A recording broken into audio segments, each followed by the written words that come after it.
Экс-президент Нұрсұлтан Назарбаев тағы бір кітап жазыпты. «Моя жизнь» деп аталатын кітап жақын күндері дүкендерге түседі.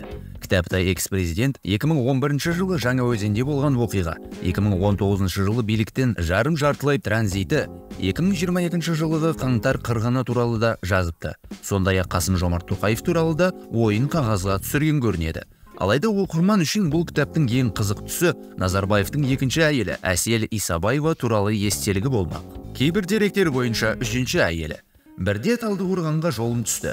Өңірлерге жұмыс сапары кезінде мемлекет басшысын ұшақ баспалдағынан гүлмен күтіп алады. Мұндай салтанатты шара үшін жергілікті қыздардың ішінен ең әдемілерін таңдайды. Әдемі шара, бұған біз үйреніп қалғанбыз. Көз қуанып жаның жылынады. Бірақ осы жолғы жағдай қатты әсер қалдырды. Маған гүл ұсынған қыз ерекше сұлу еді.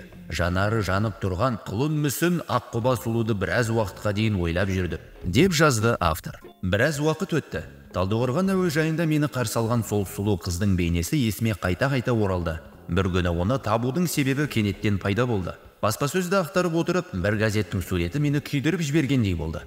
Астанада Қазақстан аруы сұлулық байқауы өтті. Сол қыз аты Әсел екені белгілі болды. Гран-при алды. Енді оны табу оңай болды. Таныстығымыз өзара жанашырлығымыз жақындасуға ұласты. Бірте кездесе бастадық. Әселдің келбетінен де, ой пікірінен де мен іздеген көптеген қасиеттерді байқадым. Ең бастысы, мен жылдар бойы жалғасып келе жатқан психикалық жалғыздықтан құтылдым. Әңгімені созбай біз мұсылман дәстүрі бойынша некемізді қидық. Әсел маған 2 ұл туып берді. 2005 жылы Тауман өмірге келді. 2008 жылы Бәйкен туды.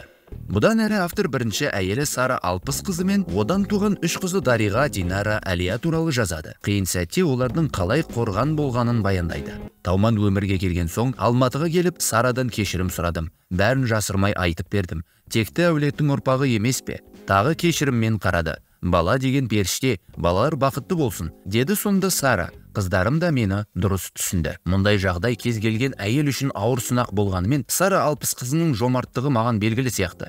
Оның атасы Сарыарқадағы Қонақай деген атақты бай болғанын жоғарыда айттым. Оның ұлдары болмаған екен.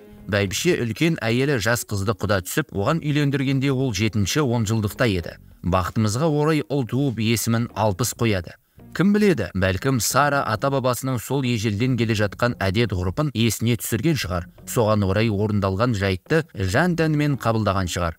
Қалай болғанда да онсыз да қажыған жанымды қинауға асықпады. Жалпы мен балаларға бірдей қараймын. Мейлі ұл болсын, мейлі қыз болсын, мен 3 қызымды жақсы көремін. Ал олардан туған немерелерді толыққанды немерелері деп білемін.